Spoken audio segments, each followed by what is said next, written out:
You're listening to the Unnamed podcast, hosted by Midnight Lunatic. And here is Midnight Lunatic. Hello, Midnight Crew, and welcome back to another episode of Unnamed Podcast. We are back for regular scheduled programming, like I said last week. But instead of having some friends on this week, I figured I'd go back to my roots and do it by myself. So, we have some interesting topics to talk about, but before we get into those, I just want to let you guys know, over the past week, I was feeling a little sick. I was feeling very nauseous and had a headache and felt hot all the time. But as I'm recording this, I feel a lot better. I don't really feel like throwing up all the time anymore. I still do feel super hot, but it's probably just because I live in Arizona. So that might be it. But anyways, guys, let's get right into it. And let's start off with everyone's favorite time of the week. It's everybody's favorite time of the week. It's time for the fact of the week. That's right, fact of the week. This is going to be a short and simple one. You can't please everybody. It's true. You can't. No matter how hard you try, you'll never be able to please everybody. I've tried it. I'm pretty sure you've tried it. You just can't. It's physically impossible. Everyone has their own opinions and feelings on things that it's so impossible to get everyone on the same side as you. So, with that being said, don't let anyone tell you something that you won't believe in. Don't let anyone change your mind on things. If you believe in something, keep to that belief. Don't change it because someone disagrees with you. You get what I'm saying? Don't let someone else's personal opinions reflect your own. Have your own opinion. Be your own self. Stay true to who you are. That's all I gotta say on the subject. So, let's get right into today's topics with Aunt Jemima. We all know Aunt Jemima, right? Well, Aunt Jemima has come under renewed criticism recently amid protests across the country and around the world sparked by the death of George Floyd in the Minneapolis police custody. So Aunt Jemima is the brand that does their syrup and pancake mix.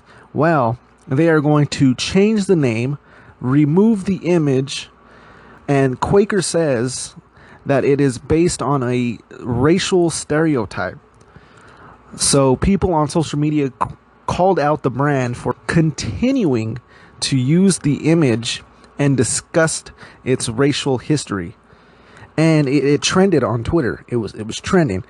So they're set to get a new name and an image. And Quaker announced last Wednesday that the company recognizes that Aunt Jemima's origins are based on a stereotype, on a racial stereotype. So the 130-year-old brand features a black woman named Aunt Jemima, who was originally dressed as a minstrel character.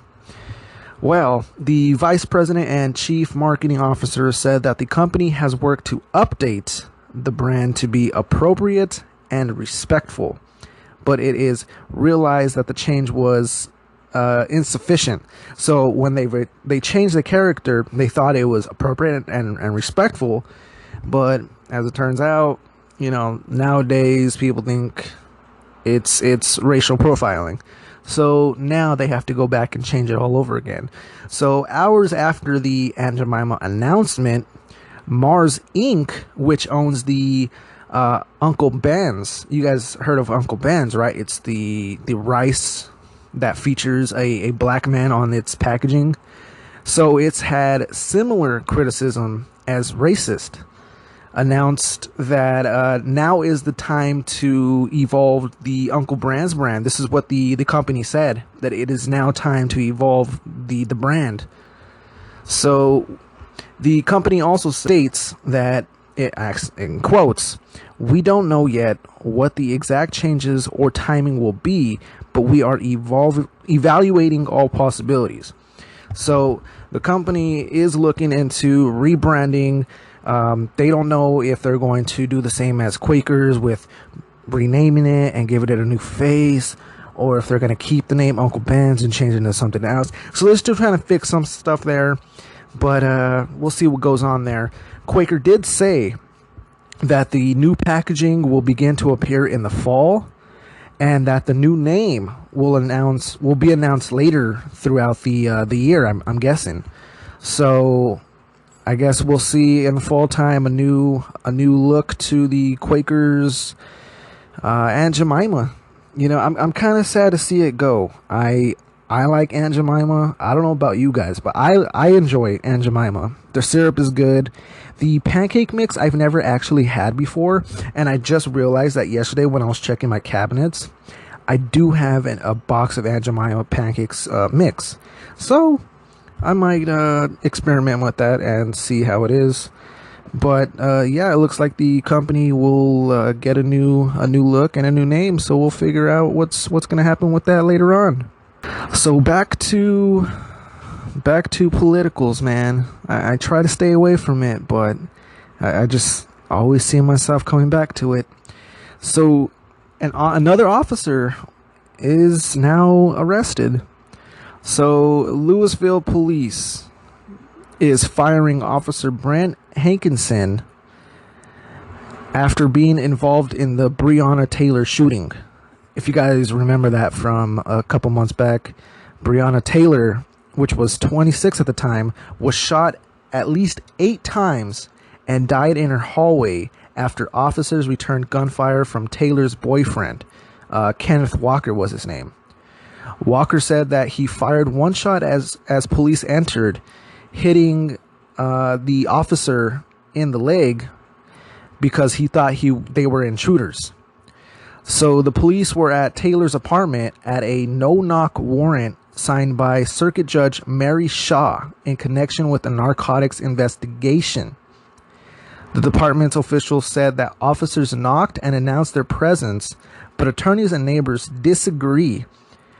So the police are saying one thing, and you got attorneys and neighbors saying differently, that they never announced their presence, they never knocked, they just went in straight full force, trying to get into the house.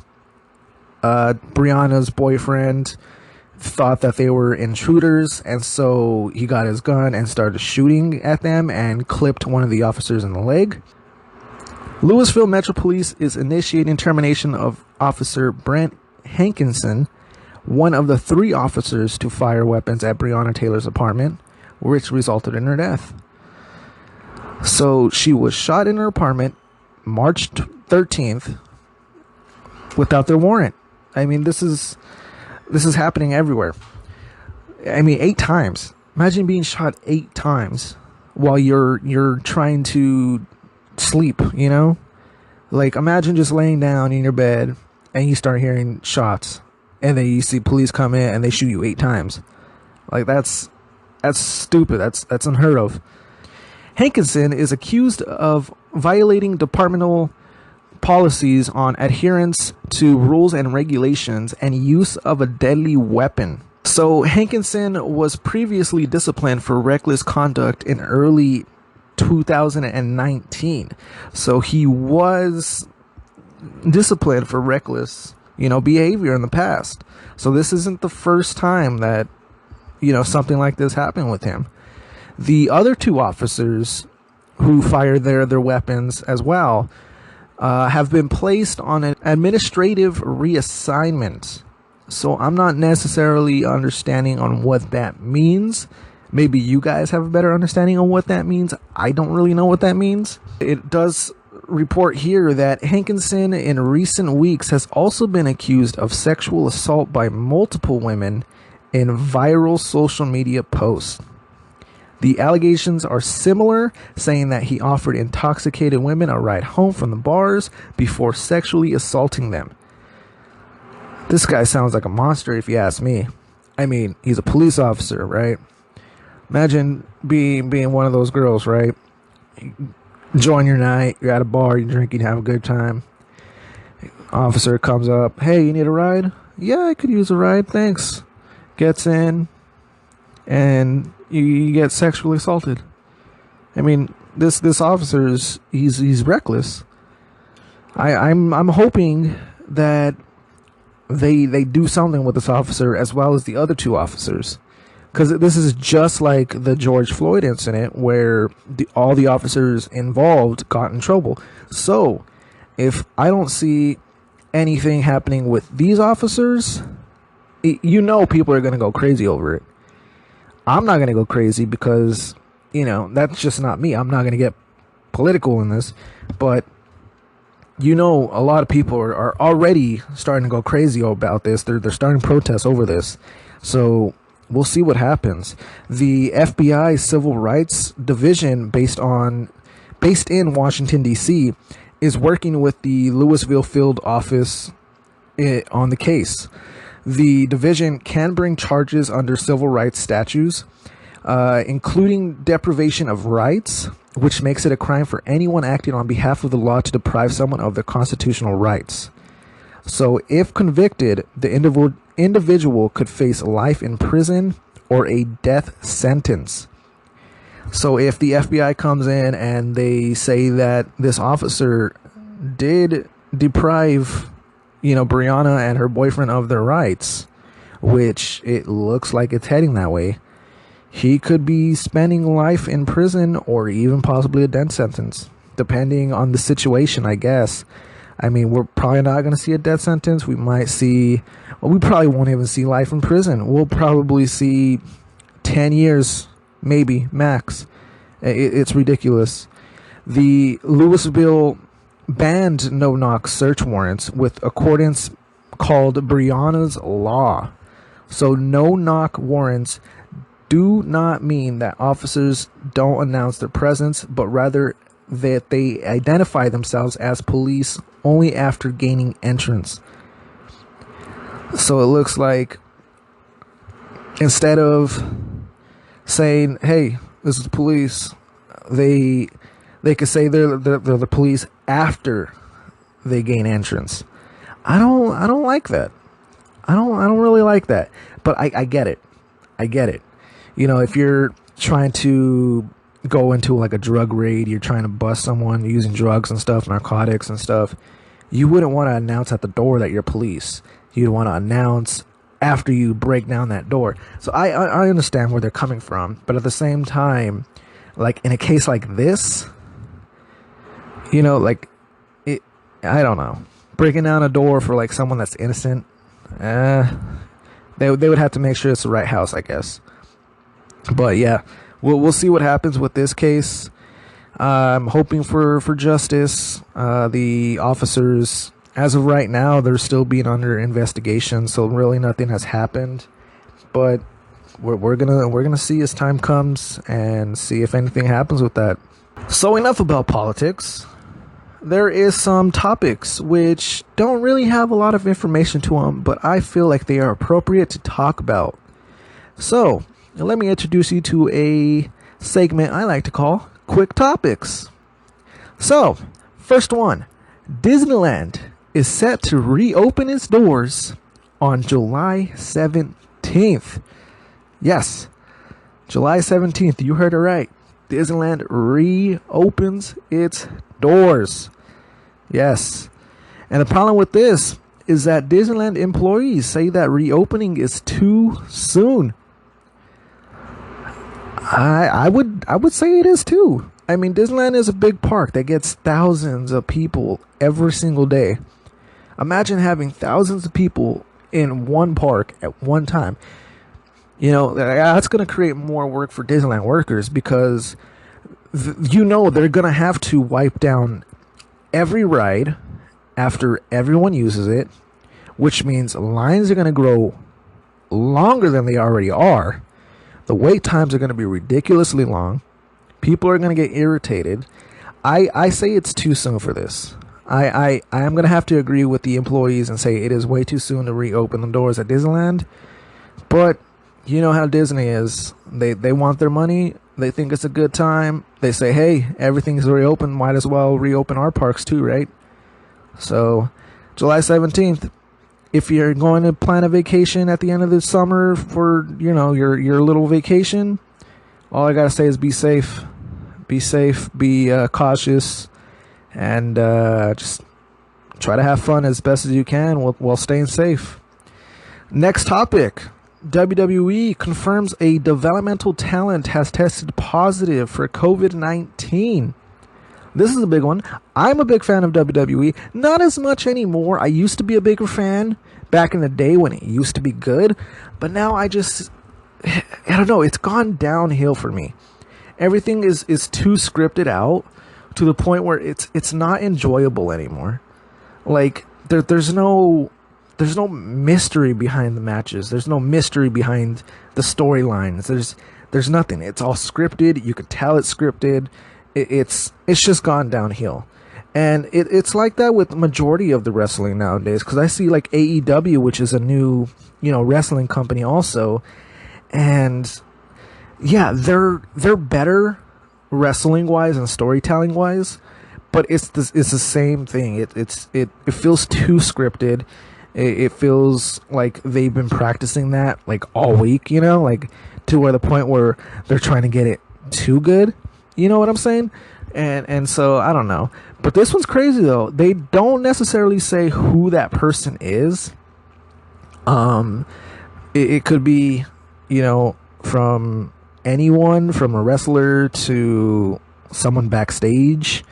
But it does say that on June 9th that the talent and crew will be tested as a result from this. So it does look like they have already been tested.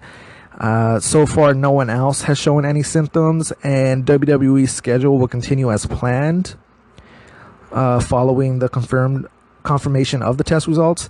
So depending on everyone's test results, which I'm pretty sure they would have got back by now, looks like they're going to keep their schedule going the same as it was before, and just tell the people that are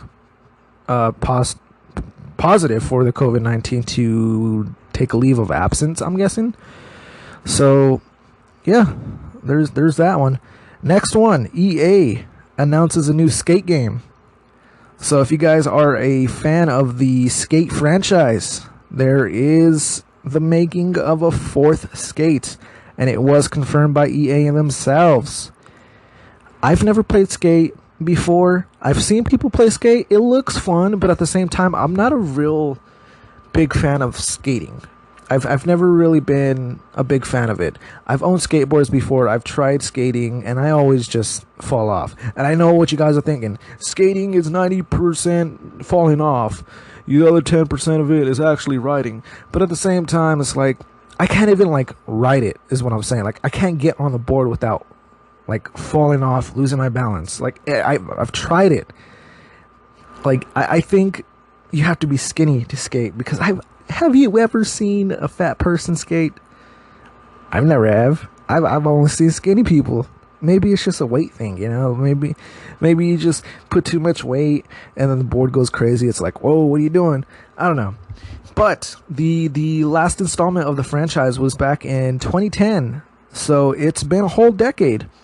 And it looks like EA is finally making a new skate game for people that love that franchise. Also in gaming news, The Last of Us Part 2 is already breaking hearts. Last of Us 2 came out not too long ago, and a lot of people are going crazy over it. I know you guys should know, for those that do follow me previously before this podcast, my friend Bobby. You guys know Bobby. For those that know Bobby, you guys know who I'm talking about. He got the game, and he's been streaming it like no other. He streamed I want to say a whole 10 hours the other day, just playing The Last of Us Part 2. And he said that he loved it. I watched his stream. I've never actually played Last of Us myself. But looking at the game, it looked really good. I think it was like really good. I wasn't paying attention to the storyline because if I ever do want to play it myself, I don't want to spoil it for myself. So like I try to not look at the gameplay as much, but some of the scenes in there are crazy. So if you are a fan of The Last of Us, I'd recommend you guys getting part 2 and play it, because I've only heard good things about it. I haven't heard anything negative. It's a good game. Try it out. Maybe I will too. Who knows? I still got to play part 1 though, so I got a lot of catching up to do. And finally, in the gaming topics, yesterday, or a couple days ago I should say, not yesterday, EA and Respawn Entertainment revealed that Apex Legends is heading to the Nintendo Switch. Now this one I'm kind of excited about. I like Apex, not as much, but like I would prefer playing Apex over Fortnite for sure. I absolutely freaking hate Fortnite, so I would much prefer playing Apex over that Fortnite game. And the fact that it's going to be heading on Switch, that just means I got another game on Switch that I get to play. And you know what? I wouldn't mind playing Apex on the Switch. I prefer games like that on my Switch, to be honest. I don't know what it is, but I find like I have more fun because I've even tried Fortnite on the Switch too, and I had more fun playing the Fortnite on Switch than I did on PlayStation or PC or even my Xbox. Like I don't know what it is. I find it better, and I think it's because like I can play it handheld. I don't have to look at my TV. I could take it with me and play it. I think that's why. So there are plans for crossplay. So it does look like Switch are going to have the same content as the other platforms, which is great. And Apex Legends is scheduled for release in the fall time. So it looks like another thing we have to wait for the fall. Now we got Aunt Jemima and Apex. But fall's just around the corner. Man, I'm telling you, this year, even though it's been a rough year for all of us, it is going by super quick.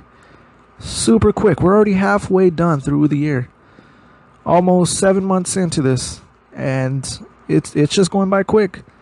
But yes, Apex Legends is coming to the Switch. I'm excited about that.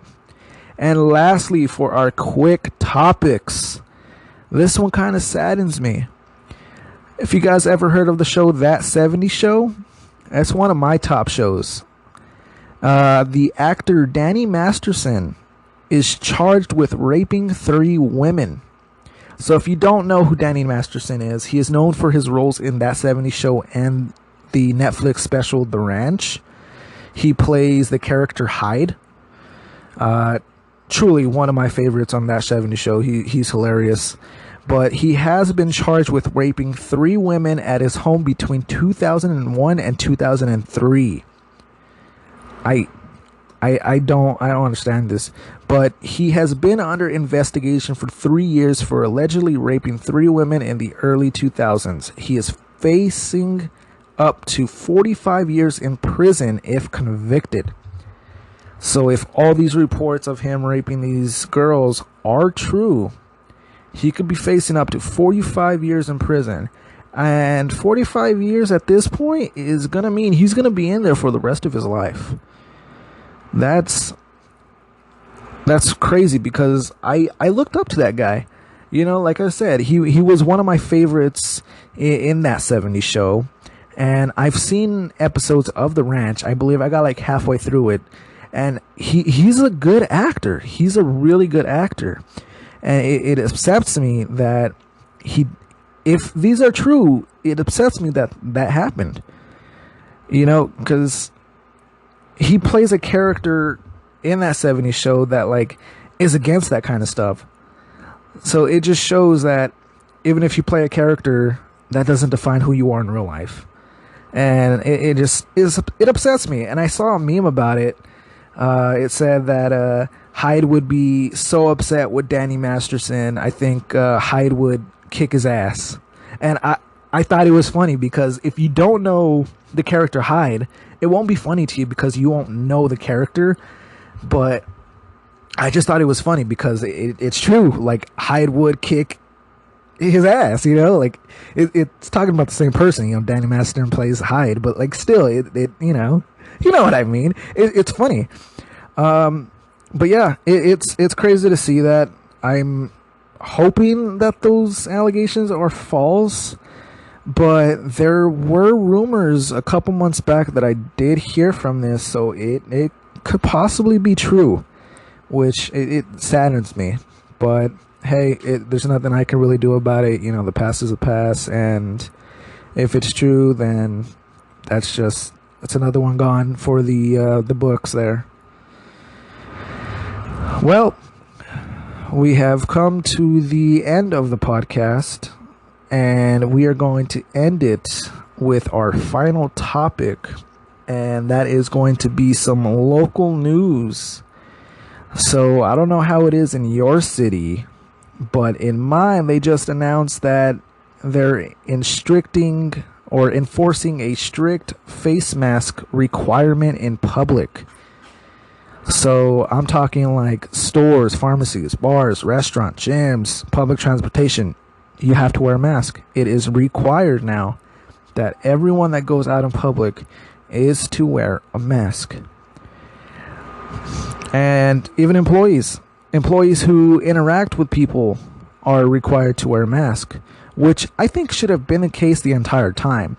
I mean, if you're back in work, like let's say you work at a retail store, grocery store, food, I think it should have been required this entire time for those employees to wear a mask.